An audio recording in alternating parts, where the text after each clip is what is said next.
Let's find out more. Rohan Gupta, the director at Nuvama Instl Equities, is joining us now to talk more about that. Rohan, what could explain, the reason behind such a steep fall in exports? And a lot of these companies have large exposure to export markets, right? So just tell us about, what the way forward looks like. Yes, Sonia, hi, good morning. Morning. So, yes, Sonia, definitely the exports data which you are looking at definitely has been under pressure. So, first of all, we have highlighted that the current quarter, especially April, May, June months are going to be bad for the Indian chemical industry, and not only just for the Indian players, but across the globe. The reason being that the demand slowdown, especially coming from the Europe and US, and also what we are seeing is that there is a sharp fall in raw material prices. At this scenario, the traders, the end user industry, the manufacturers, everybody tries to destock the inventory because they expect the further price fall. I think that is happening across the globe, across the Indian market. Some of the industries like, fluoro industries, ref gas industry have also been impacted in India because of the almost no winter, no summers or very delayed summers in northern market, which is a key market. So some of these reasons that these markets have been under pressure, the prices will keep on falling, and that's what is going to have an impact on overall demand scenario. But I will just highlight that looking at the export data on every month basis and making and concluding the stock position on that basis may be misleading. We must look at that with the April and May put together, and the June have yet to come. So just only basing all the investment analysis based on the 1 month data may be misleading. All right. Hi, Rohan. Good to hear your thoughts as always, and thanks so much for joining in. Navin Fluorine, that stood out both on a year-on-year as well as on a month-on-month basis. The performance out there is looking pretty good. Is it led by the Honeywell project, or is there some other reason that you think? So Navin Fluorine is the company which has commissioned a large capex in last 1 year. They have commissioned their not only just a Honeywell project, but they have also commissioned their HPP, and they have also commissioned their HPP plant also. So all these things definitely are driving the overall revenue growth on Y-on-Y basis as far as the Navin Fluorine is concerned. We have to also look at some of the other companies where I believe that the current year may not be as bad as what this current monthly data is indicating, like maybe Anupam Rasayan, where you have just mentioned that the month-on-month data or Y-on-Y data looks very bad, but I believe that the company is on a growth trajectory.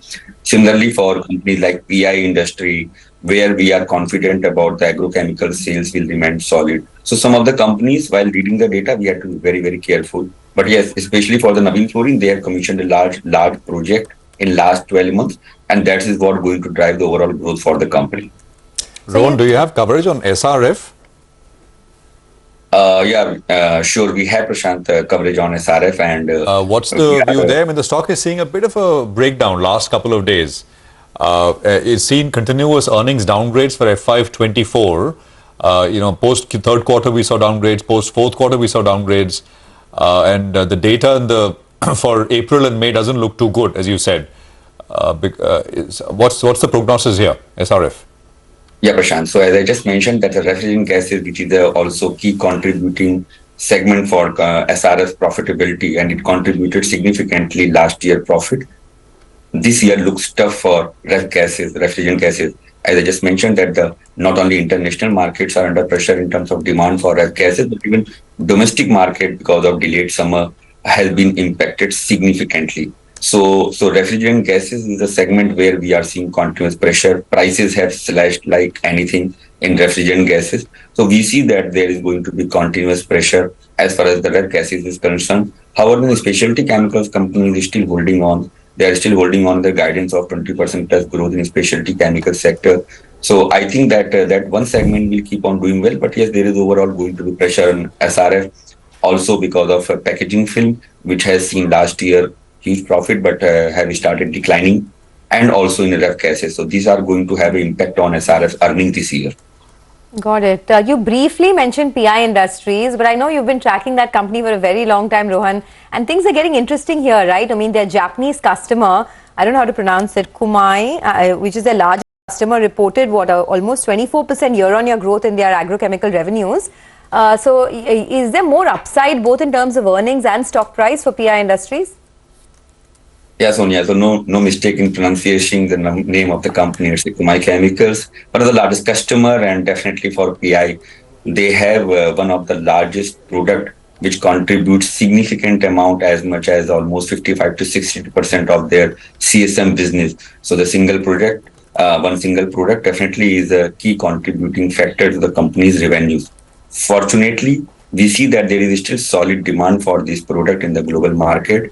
Their customer, that is Kumayu, has gone into more countries and expanding their product basket as well. So that is driving the demand for this product. So among the very few companies which will be able to protect their earnings growth in the current year in the challenging environment, I believe that the PI will be one of them, maybe still be able to post almost 20% plus growth for the current year. One more important factor in PI, that they have recently bought a couple of pharma assets.